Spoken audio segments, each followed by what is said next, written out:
الحمد للہ رب العالمین والصلاة والسلام علی سید الانبیاء والمرسلین اما بعد اعوذ باللہ من الشیطان الرجیم بسم اللہ الرحمن الرحیم لا اقسم بیوم القیامہ ولا اقسم بالنفس اللوامہ ایحسب الانسان ان لن نجمع عظامہ بلا قادرین علی ان نسوی بنانہ۔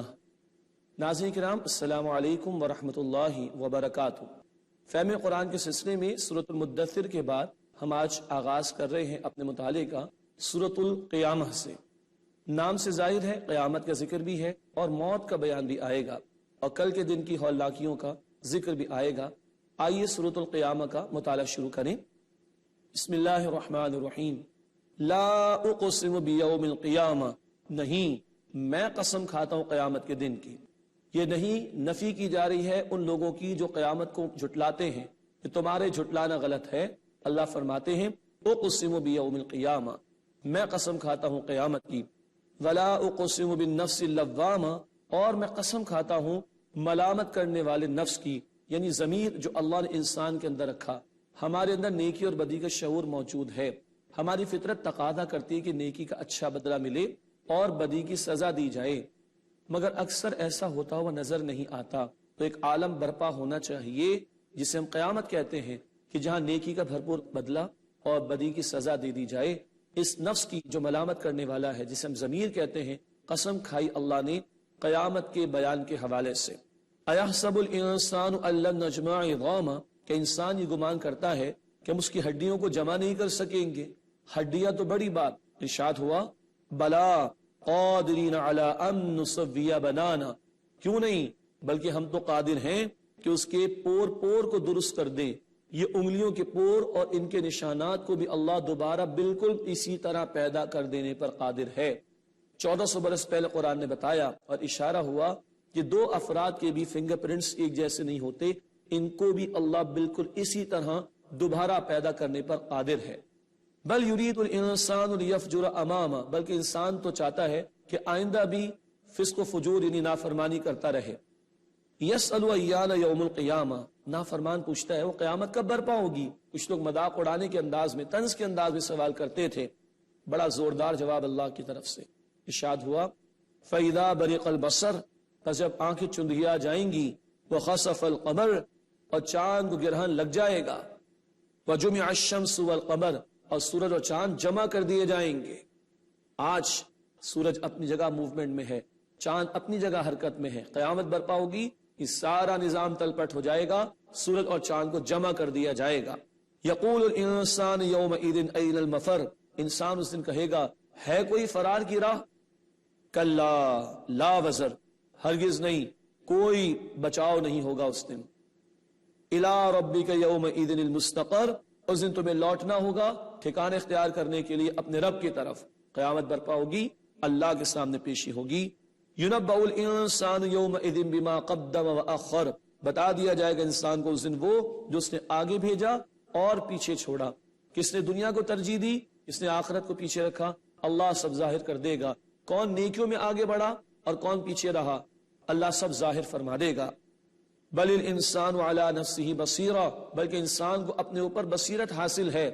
چور کو تو پتا ہے نا کہ وہ چوری کرتا ہے، ڈاکو کو تو پتا ہے کہ وہ ڈاکہ ڈالتا ہے، جھوٹے کو تو معلوم ہے کہ وہ جھوٹ بولتا ہے۔ تو ہم بندوں سے بچ سکتے ہیں، اللہ سے نہیں چھپ سکتے، اپنے آپ سے بھی نہیں چھپ سکتے۔ ہر انسان کو اپنے متعلق تو خبر ہے۔ ولو القى معاذیرا، چاہے وہ کتنی بہانے پیش کرے، انسان اپنے آپ کو تو جانتا ہے، اور انسان سے بڑھ کر رب العالمین انسان کے اعمال اور اقوال سے اور احوال سے واقف ہے۔ اللہم حاسبنا حسابا یسیرا، اے اللہ ہم سب کے حساب کو آسان فرما۔ اب ایک اور موضوع آیا جس کا قیامت سے بھی تعلق ہے، اور وہ یہ ہے کہ نبی کریم صلی اللہ علیہ وسلم کی چاہت تھی کہ جلد از جلد اللہ کا کلام آپ کو ملے اور آپ لوگوں تک پہنچائیں تاکہ ان کے اندر فکر آخرت پیدا ہو۔ اللہ تعالیٰ نے رسول اللہ کو روکا کہ زبان کو جلدی حرکت نہ دیں، قرآن ہم پڑھائیں گے، قرآن ہم جمع بھی کرائیں گے۔ ارشاد ہوا لا تحرک به لسانک لتعجل به، اے نبی صلی اللہ علیہ وسلم آپ اپنی زبان کو جلدی جلدی حرکت نہ دیں کہ اس قرآن کے بارے میں جلدی کریں. یہ جلدی خیر کے جذبے کے ساتھ تھی کہ کچھ یاد ہونے سے رہ نہ جائے اور جلد میں لوگوں تک پہنچاؤں تاکہ وہ آخرت کے فکر مند ہو جائیں. ارشاد ہوا ان علینا جمعہ وقرآن، بے شک اس قرآن کا جمع کرا دینا اور اس کا پڑھا دینا ہمارے ذمے ہے. فَإِذَا قَرَأْنَاهُ فَاتَّبِعْ قُرْآنَ، پس اے نبی جب ہم اسے پڑھ لیں، مراد ہمارا فرشتہ جبرائیل پڑھ دے، آپ اس کے پڑھنے کی پیروی کیجئے. اللہ نے اپنا کلام جبرائیل امین کے ذریعے محمد کریم صلی اللہ علیہ وسلم کو عطا کیا. مزید ارشاد ہوا ثم ان علینا بیانا، پھر اس کا بیان بھی ہمارے ذمے ہے. پہلی بات جمع ہم کرائیں گے، حفاظت کے ذمہ اللہ نے لیا. سورۃ الحجر آیت نمبر 9 انا نحن نزلنا الذکر وانا له لحافظون، بے شک ہم نے اس الذکر نے قرآن کو نازل کیا اور ہم ہی اس کی حفاظت کرنے والے ہیں. تو جمع ہم کریں گے، پڑھائیں گے ہم اے نبی صلی اللہ علیہ وسلم، اور فرمائیں کہ ثم ان علینا بیانہ، پھر اس کا بیان بھی ہمارے ذمے ہے. تو قرآن کے الفاظ کی طرح قرآن کی تشریح بھی اللہ رب العالمین کی طرف سے آئی. ایک اور اہم بات قیامت سے جس کا تعلق، اے نبی صلی اللہ علیہ وسلم ہم آپ کو پڑھائیں گے اور جمع کریں گے قرآن کو. اللہ کے الفاظ جبرائیل کے ذریعے محمد کریم صلی اللہ علیہ وسلم کے قلب مبارک پر نازل ہوئے اور آج کتابی شکل میں جمع. جس اللہ نے ان الفاظ کو جمع کیا، اے لوگو تمہارے اقوال، تمہارے الفاظ، تمہارے افعال، تمہارے اعمال کو بھی اللہ اسی طرح جمع کر کے قیامت کے دن پیش کر دے گا. اللہم حاسبنا حسابا یسیرا، اے اللہ ہم سب کے حساب کو آسان فرما. مزید ارشاد ہوا کلا، ہرگز نہیں، بل تحبون العاجلہ، تم جلد مل جانے والی دنیا کو محبوب رکھتے ہو. حالانکہ دنیا وقتی، عارضی، فانی، چند روزہ، جو کوئی بھی ختم ہو جائے گا. سورہ آل عمران آیت نمبر 185 185 کل نفس ذائقۃ الموت، ہر نفس کو موت کا مزہ چکھنا ہے. 2 فٹ نیچے 6 فٹ کے گڑھے میں جائیں گے، قبر میں یہ مال، یہ جائیدادیں، یہ اولاد، یہ سب کچھ ہی پڑا رہ جائے گا. کلا بل لا تحبون العاجلہ، بلکہ نہیں، تم تو دنیا سے محبت رکھتے ہو جو جلد مل جاتی ہے. وتذرون الآخرہ، اور آخرت کو تم چھوڑ دیتے ہو. اس دن کیا ہوگا؟ ارشاد ہوا وجوہ یومئذ ناظرہ، اس دن بہت سے چہرے روشن ہوں گے. الی ربها ناظرہ، اپنے رب کی طرف دیکھتے ہوں گے. سبحان اللہ، اس دنیا میں ان آنکھوں سے اللہ کا دیدار ممکن نہیں. موسیٰ علیہ السلام کی بھی چاہت تھی مگر ایسا نہ ہوا. سورۃ الاعراف آیت 143 میں ذکر آ چکا. ہاں قیامت میں ایسا ممکن ہوگا. بخاری شریف کی روایت، اللہ کے رسول صلی اللہ علیہ وسلم نے فرمایا اپنے رب کو دیکھو گے جیسے 14ویں کے چاند کو دیکھ رہے ہو، جیسے بالکل واضح اور شفاف یہ تمہیں دکھائی دیتا ہے، اسی طرح قیامت کے دن تم اپنے رب کا دیدار کرو گے. ناظرین کرام، کیا ہمیں شوق ہے اللہ کو دیکھنے کا، اللہ سے ملاقات کا؟ اے اللہ اپنی اور اپنے رسول صلی اللہ علیہ وسلم کی اطاعت نصیب فرما اور اپنا دیدار، اپنی رضا کے مقام جنت میں ہم سب کو عطا فرما. اس کے برعکس نافرمانوں کا انجام بیان ہوا وَوُجُوهٌ يَوْمَئِذٍ بَاسِرَةٌ، اور بہت سے چہرے اس دن بگڑے ہوئے ہوں گے، سیاہی چھائی بھی ہوگی، دہشت زدہ ہوں گے. تَظُنُّ أَن يُفْعَلَ بِهَا فَاقِرَةٌ، خیال کرتے ہوں گے کہ ان سے کمر توڑ دینے والا معاملہ کیا جائے گا. اے اللہ اس برے انجام سے ہم سب کی حفاظت فرما. اب موت کا بیان. قیامت تو پوری زمین پر آئے گی جب آئے گی، مگر موت تو آج بھی آ سکتی ہے.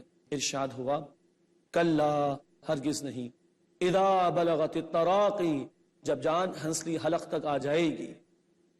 وقیل من راق، اور کہا جائے گا ہے کوئی جھاڑ پھونک کرنے والا؟ اب جانے والا تو جا رہا ہے کوئی بچا لے اس کو جھاڑ پھونک کر کے.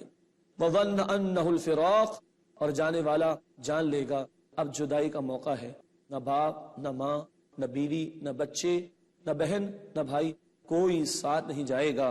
والتفت الساق بالساق، اور پنڈلی پنڈلی پر لپٹ جائے گی، روح نکلے گی. بڑا سختی کا معاملہ ہوتا ہے. اے اللہ ہم سب کے لیے سختی آسان فرما. الی ربک یومئذ المساق، اس دن تجھے پلٹنا ہوگا اپنے رب اللہ کی طرف. اے اللہ موت کا معاملہ ہم سب کے لیے آسان فرما. ناظرین کرام، یہ گفتگو انشاءاللہ جاری رہے گی تاہم آپ سے ملاقات ہوتی ہے ایک وقفے کے بعد. السلام علیکم ورحمۃ اللہ وبرکاتہ.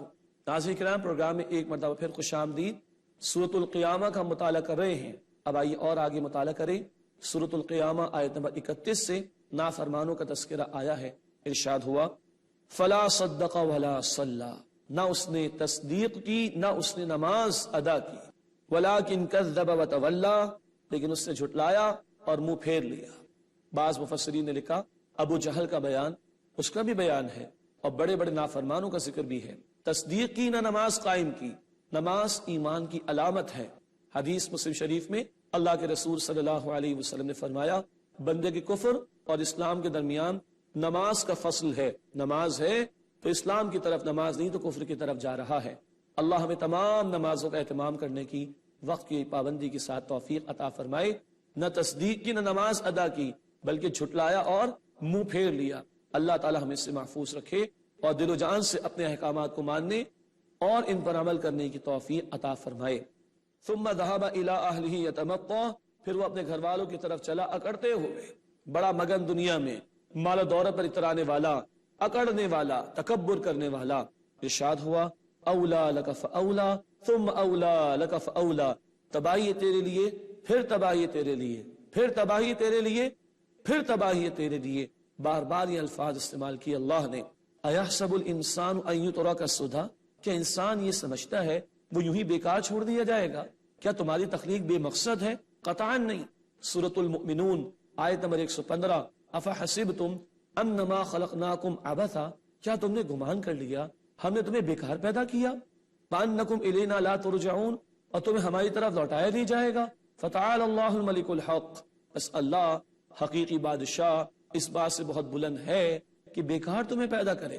تمہارے لیے کائنات سجائی گئی جو بامقصد پیدا کی گئی، تمہیں بھی پیدا کیا مقصد کے ساتھ، عبادت کے لیے۔ سورۃ الذاریات آیت نمبر 56 56، وما خلقت الجن والانس الا لیعبدون، اللہ نے فرمایا میں نے تمام جنات اور انسانوں کو صرف اپنی عبادت کے لیے پیدا کیا۔ ارشاد ہوا ایحسب الانسان ان یترک سدی، کہ انسان یہ گمان کرتا ہے یوں ہی بیکار چھوڑ دیا جائے گا۔ اب انسان اپنی تخلیق پر غور کرے۔ الم یکن نطفۃ من منی یمنی، کیا وہ ایک منی کا قطرہ نہیں تھا جسے ٹپکایا گیا یعنی رحم میں؟ ثم کان علقۃ، پھر وہ ہو گیا علقہ، ایک لٹکتی سی صورت میں۔ فخلق، پھر اللہ نے اسے پیدا کیا۔ فسوا، اس کو درست کر دیا۔ فجعل منہ الزوجین الذکر والانثى، کیا تخلیق پر غور نہیں کرتے؟ ایک قطرے سے درجہ بدرجہ کس طرح تمہیں اللہ پورا انسان بناتا ہے، مرد اور عورت بنا کر کھڑا کر دیتا ہے۔ الیس ذلک بقادر علی ان یحیی الموتى، تو بھلا کیا وہ اللہ اس بات پر قادر نہیں کہ مردوں کو دوبارہ زندگی عطا کر دے؟ ہمیں جواب دینا چاہیے بلا، یقیناً وہ اللہ اس بات پر قادر ہے۔ اے اللہ کل کی پیشی ہمارے لیے آسان فرما۔ اللہم حاسبنا حسابا یسیرا، اے اللہ ہم سب کے حساب کو آسان فرما۔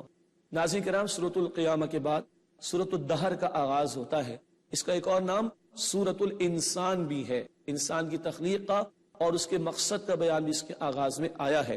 اللہ تعالیٰ نے نافرمانوں کا مختصراً اس میں بیان عطا فرمایا اور فرما برداروں اور ان کی نعمتوں کا ذکر بڑی کثرت سے عطا فرمایا، اور نبی اکرم صلی اللہ علیہ وسلم کو اور ان کے ذریعے ہمیں صبر اور ذکر کرنے کی تلقین فرمائی ہے۔ آئیے سورۃ الدہر، سورۃ الانسان کا آغاز کریں۔